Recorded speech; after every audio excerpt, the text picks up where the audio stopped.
Halo sobat semua, selamat datang kembali di channel Donghua TV.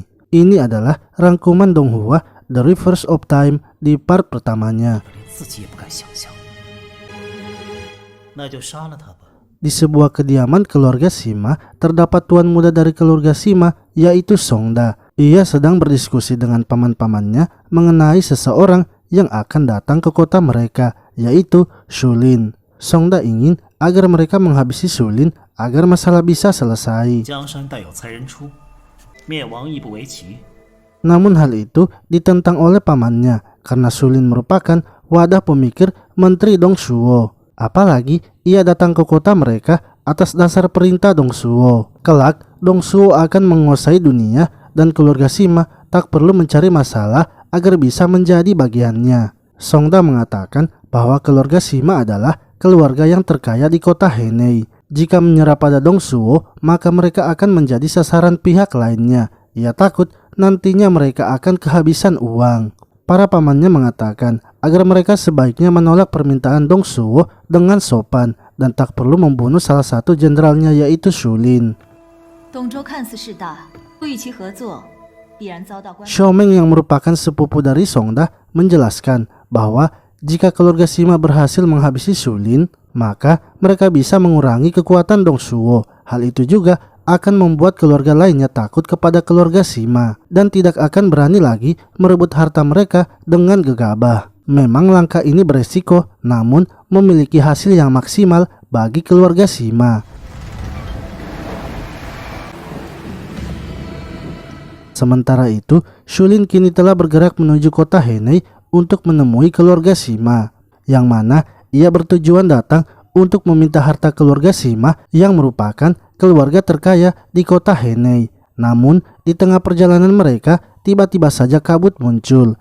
Para prajurit kemudian diperintahkan untuk siaga.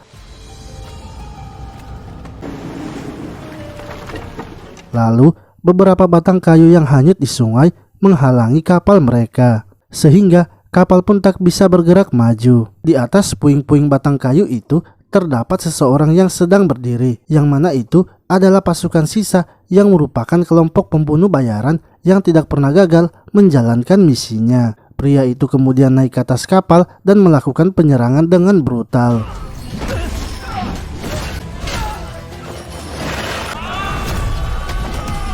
Pemimpin pasukan, yaitu Tuan Shao Xian, lalu memanggil anaknya untuk membantunya. Sementara pembunuh bayaran itu kini telah berhasil menyingkirkan prajurit yang menghalanginya dan berhasil sampai di depan Shulin.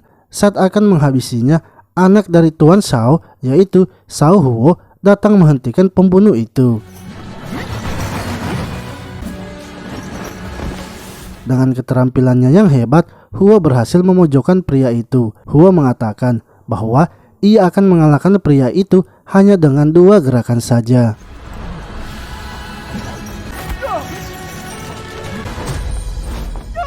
Dengan tekniknya itu, Huo berhasil menjatuhkan pria itu. Akan tetapi, Huo tiba-tiba merasakan adanya bahaya, di mana pembunuh bayaran lainnya muncul dari dalam air dan langsung menyerang Shulin tanpa adanya penjagaan. Setelah menghabisi Shulin, pembunuh bayaran itu langsung melarikan diri. Serangan dari pria itu ternyata mengenai ayah Huo yang membuatnya langsung tewas. Setelah kejadian itu, Huo terus duduk di depan mayat ayahnya selama beberapa jam. Namun, tiba-tiba saja beberapa prajurit datang menyerangnya.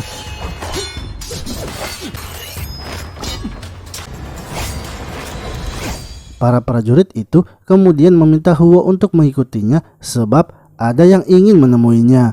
Huo kemudian dibawa ke sebuah ruangan rahasia yang ada di dalam kapal, di mana ternyata di dalam ruangan itu terdapat Shulin yang asli yang masih hidup. Sebelumnya yang telah tewas adalah Shulin yang palsu. Shulin ingin agar Huo tidak bersedih atas kematian ayahnya karena mereka sekarang masih berada di medan perang. Shulin sangat menyukai Huo yang memiliki keterampilan seni bela diri yang baik dan pemahaman yang baik. Shulin meminta agar Huo menjadi anak angkatnya saja. Huo ragu untuk menjawabnya karena ia tahu banyak yang menginginkan nyawa Shulin. Ia takut akan kehilangan ayah lagi. Namun menurut Shulin, tak ada yang bisa membunuhnya. Bahkan pasukan sisa yang dikenal sebagai pembunuh bayaran itu tak sanggup juga membunuhnya. Lalu mereka pun melihat pasukan sisa yang ternyata telah menunggu mereka. Pemimpin prajurit kemudian menyuruh pasukannya untuk bersiaga. Akan tetapi Shulin mengatakan agar mereka tidak perlu panik dan gegabah, sebab para pembunuh bayaran itu tidak mengetahui jumlah pasukan mereka. Shulin mempertanyakan siapa sebenarnya pemimpin para pembunuh bayaran itu. Huo lalu mengatakan bahwa ia mengenal pemimpinnya karena sebelumnya pernah datang ke rumahnya, yang mana sebenarnya pemimpin para pasukan pembunuh bayaran itu adalah Huo. Huo ternyata adalah anak angkat Tuan Shao. Shulin kemudian memerintahkan pasukannya untuk menghabisi Huo.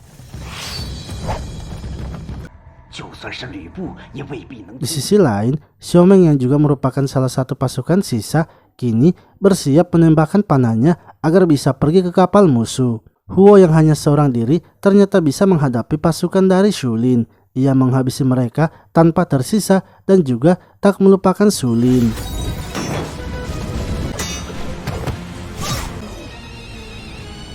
Sementara itu di kediaman Dong Shuo, Lu Bu yang merupakan panglima perangnya kini sangat marah karena Shulin telah dihabisi. Setelah kejadian itu, Menteri Dong Shuo memulai peperangan dan kekacauan di dinasti. Lu Bu yang sangat marah kemudian mencari para pemimpin bermata satu. Ia pun telah berhasil menghabisi 29 pemimpin pasukan, namun belum menemukan siapa pembunuh Shulin. Hingga sampailah Lu Bu di markas Liu Song yang juga merupakan pemimpin bermata satu. Liu Song memberitahu para prajuritnya bahwa ia tidak takut dengan Lu Bu. Ia ingin agar para prajuritnya menyebarkan rumor bahwa ialah yang telah menghabisi Shulin, sehingga ia akan dianggap sebagai pahlawan.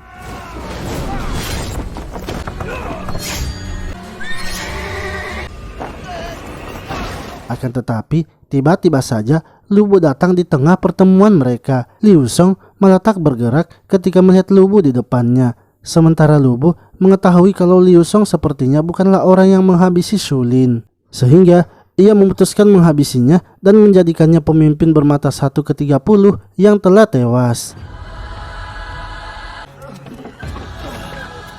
Di sisi lain, Menteri Dong Shuo yang sudah menduduki kekaisaran kini berusaha mempengaruhi Kaisar Liu Xi yang masih merupakan bocah. Dong Shuo terus mendoktrin Liu Xi agar membenci pengikutnya karena para menteri-menterinya terdahulu adalah orang-orang yang korup.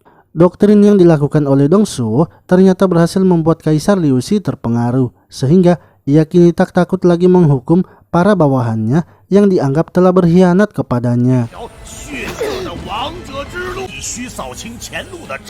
Sementara itu, di kota Luoyang, salah satu keluarga Sima, yaitu Simalang, kini telah ditangkap oleh Lu Bu, yang mana Simalang adalah kakak pertama dari Songda. Untuk menyelamatkan Simalang, Songda membuat rencana dengan memerintahkan Huo dan yang lainnya untuk pergi ke kota Luoyang. Songda kemudian memberikan sebuah cincin kepada Huo. Dengan cincin itu, geng King Feng yang berada di kota Luoyang akan siap membantunya. Namun, Songda ingin agar Simalang pulang dengan aman.